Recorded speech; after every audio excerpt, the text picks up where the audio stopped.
Bagdana police સ્ટેશનમાં જે ગુનો નોંધાયેલો છે, આપ લોકો જાણો છો, અત્યાર સુધીમાં સીટે પહેલા શરૂઆતમાં 8 આરોપીઓની ધરપકડ કરવામાં આવી હતી અને બાકીના કેટલાક આરોપીઓની પણ ધરપકડ અત્યારે કરવામાં આવી છે. આ તમામના નિવેદનો, સંયોગિત સાક્ષીઓના નિવેદનો, કોલ ડિટેલ્સ અને તમામના આધારે જયરાજ આહિરને પણ 3 દિવસ પહેલા અહીંયા બોલાવવામાં આવેલા હતા આઈજી કચેરીએ.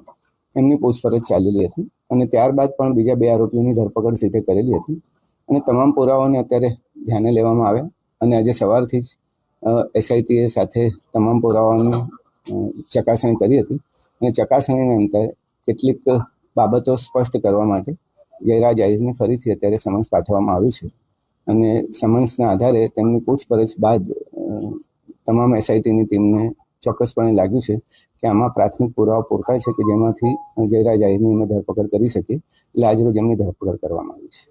કેવા પ્રકારના પુરાવા જયરાજ આહિર વિરુદ્ધ મળ્યા છે જેને લઈને ધરપકડ કરાઈ છે?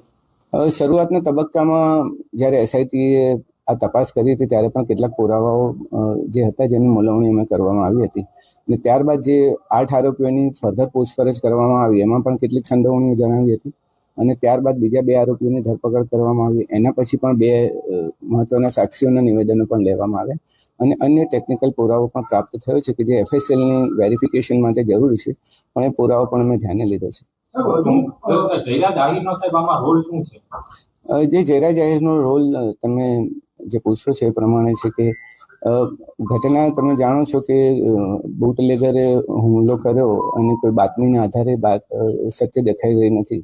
એકચ્યુઅલી જે આરોપીઓ જે છે રાજુ, નાજુ અને અન્ય લોકો પણ એ પણ જયરાજ આહિરના સંપર્કમાં પહેલેથી જ હતા અને મોટા ભાગે એ તમામનું અને જયરાજ આહિરનું પોતાનું પણ રોષ હોવાનું કારણ સ્પષ્ટ થયું છે.